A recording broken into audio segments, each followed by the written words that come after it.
दोस्तों नमस्कार। कानूनी बात बताने वाले मेरे YouTube चैनल में आपका स्वागत है। आज का विषय अधिकार क्षेत्र यानी ज्यूरिडिक्शन।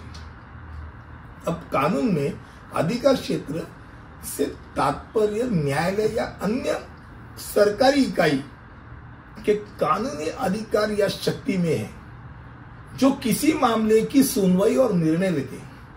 न्याय करने या किसी विशिष्ट मामले में व्यक्ति या क्षेत्र पर अन्यथा अधिकार का प्रयोग करने के लिए उसका बहुत महत्वपूर्ण निर्णय होता है। यानी अनिवार्य रूप से ही उन सीमाओं का परिभाषा करता है जिनके भीतर एक कानूनी निकाय काम कर सकता है और अपना निर्णय को लागू कर सकता है। तो यानी सोचेंगे तो मूल रूप से अधिकार क्षेत्र यानी ज्यूरिडिक्शन का अर्थ निर्णय लेने का अधिकार है। अब यह अधिकार क्षेत्र का अर्थ एक न्यायालय या कोई सरकारी निकाय अधिकारी जिसके पास कोई मामला लेने, साक्ष्य सुनने, कानूनी लागू करने और बाध्यकारी निर्णय लेने की शक्ति है, उसके पास आप जाते हैं तब मेरे अधिकार क्षेत्र में आता है कि नहीं आता है, ये उसको सोचना पड़ता है।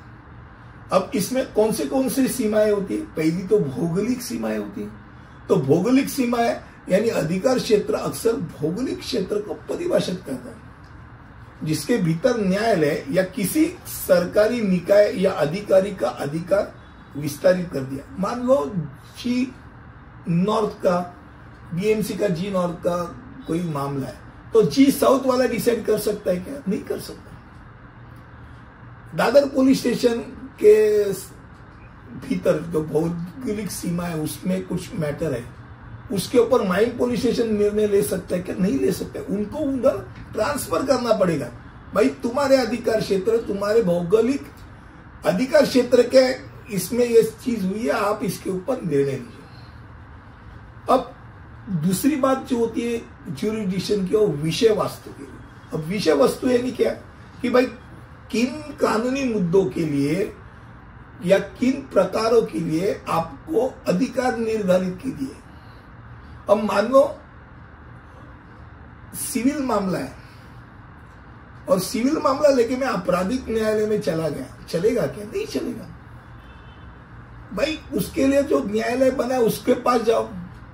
अब न्यायालय दिख लिया इसलिए मैं चला गया न्यायालय में दाखिल करने के लिए, तो नहीं हो सकता है। आपका जो कानून है वो कानून बताता है कि किसको कहां जाना है। अब व्यक्तिगत अधिकार क्षेत्र भी होते हैं। अब मेरा अधिकार क्षेत्र कहां तक है ये मुझे भी मालूम होना चाहिए। मान लो कलेक्टर है, बंबई का कलेक्टर, मुंबई का कलेक्टर है और मुंबई का कलेक्टर थाना एरिया में जाके कुछ भी निर्णय ले सकता है क्या? नहीं ले सकता। भाई तुम्हारा क्षेत्र मुंबई है, वो मुंबई शहर रहेगा तो मुंबई शहर तक सीमित है, उपनगर में भी नहीं जा सकता। तो यह बहुत महत्वपूर्ण होता है। कोई भी केस हो, एक्शन हो, निर्णय हो, अगर गलत ज्यूरिडिक्शन होते हुए भी आपने निर्णय ले लिया तो वो टिकता नहीं है।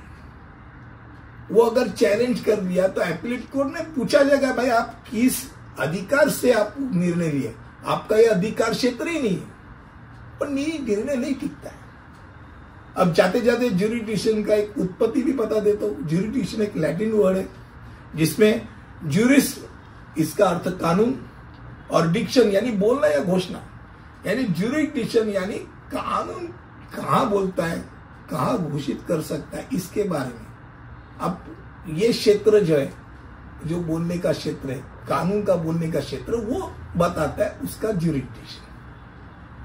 आज का विषय अधिकार क्षेत्र यानी ज्यूरिडिक्शन के बारे में था। अगले वीडियो में ऐसे ही कुछ लेके आऊंगा। तब तक के लिए यही रुकता हूं। धन्यवाद।